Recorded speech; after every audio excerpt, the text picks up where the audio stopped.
I have the pleasure to present to you Dr. Martin Luther King, Jr.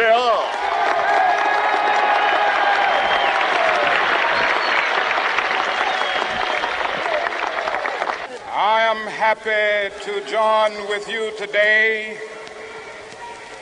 in what will go down in history as the greatest demonstration for freedom in the history of our nation.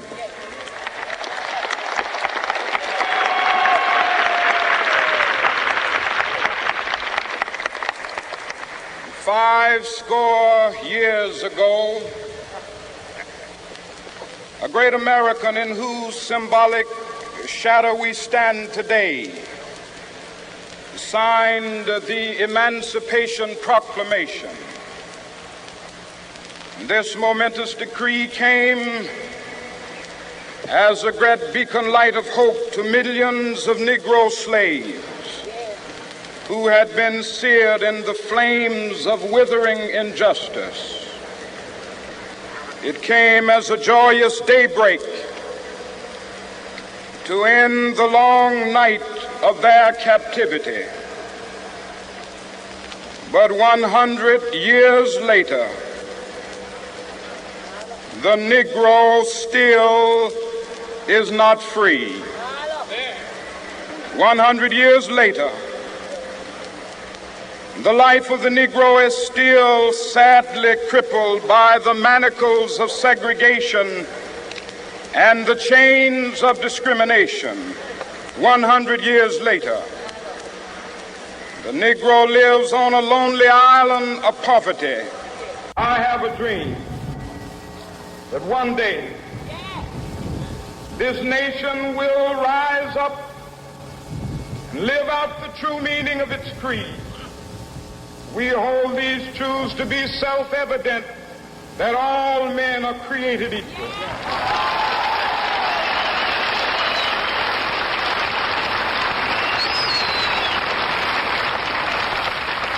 I have a dream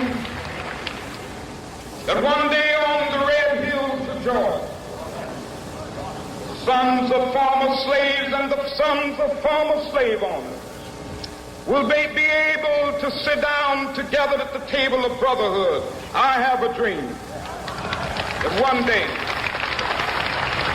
even the state of Mississippi, a state sweltering with the heat of injustice, sweltering with the heat of oppression, will be transformed into an oasis of freedom and justice. I have a dream. My four little children will one day live in a nation where they will not be judged by the color of their skin, but by the content of their character. I have a dream today.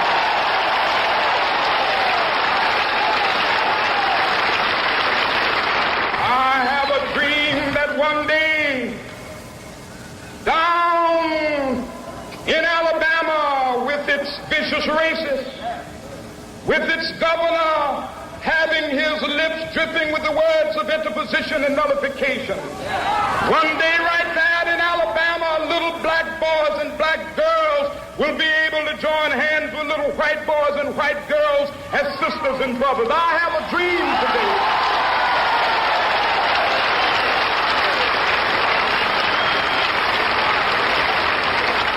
I have a dream that one day every valley shall be exalted, and every hill and mountain shall be made low. The rough places will be made plain, and the crooked places will be made straight, and the glory of the Lord shall be revealed, and all flesh shall see it together. This is our hope. This is the faith that I go back to the South with. With this faith, we will be able to hew out of the mountain of despair a stone of hope. With this faith, we will be able to transform the jangling discords of our nation into a beautiful symphony of brotherhood. With this faith, we will be able to work together, to pray together, to struggle together, to go to jail together, to stand up for freedom together, knowing that we will be free one day.